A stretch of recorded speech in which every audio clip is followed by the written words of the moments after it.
بسم اللہ الرحمن الرحیم۔ السلام علیکم ورحمۃ اللہ وبرکاتہ۔ کیسے ہو دوستو؟ تاریخ کا سچ سیریز کے آج کے تیسرے ایپیسوڈ میں آپ کا خیر مقدم اور سواگت ہے۔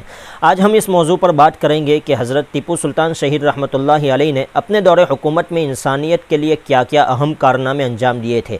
حضرت ٹیپو سلطان شہید رحمۃ اللہ علیہ پر میسور ہی کے ایک پروفیسر ڈاکٹر بی شیخ علی نے ایک مقالہ لکھا ہے، لمبا مقالہ ہے، اس کا نام ہے Tipu Sultan a secular roller. اس میں وہ لکھتے ہیں کہ ٹیپو سلطان کے 17 سالہ دور حکومت کا سب سے اچھا پہلو یہ ہے کہ انہوں نے ترقیاتی پالیسیاں اپنائی تھی۔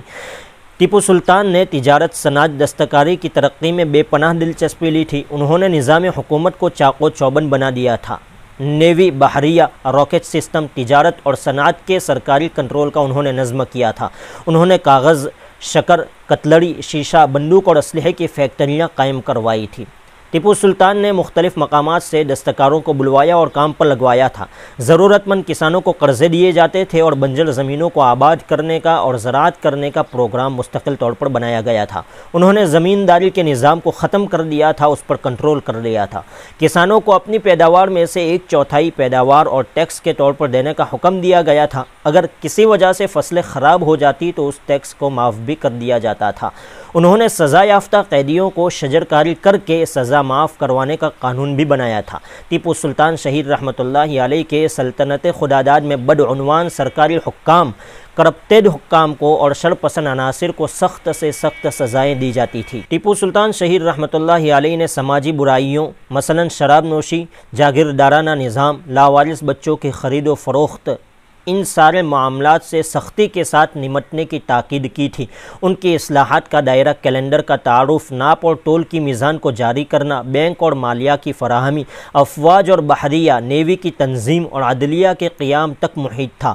چند فرقوں اور طبقات میں انسان کی قربانی دینا، ایک خاتون کے کئی مردوں سے ازدواجی تعلقات، ستی پرتھا، اس جیسی بہت سارے رسم و رواج تھے جس پر سلطان ٹیپو شہید رحمۃ اللہ علیہ نے اپنے فرمانوں کے ذریعے پابندی عائد کر دی تھی۔ بنگال کے نامور مورخ جادو ناتھ سرکار سلطان ٹیپو شہید رحمۃ اللہ علیہ کو خراج عقیدت پیش کرتے ہوئے لکھتے ہیں کہ ٹیپو سلطان واقعی بہت عظیم حکمران تھے جنہوں نے اپنی حیرت انگیز اصلاحات کے ذریعے سماجی، اقتصادی اور سیاسی میدان میں عظیم کارنامے انجام دیے تھے۔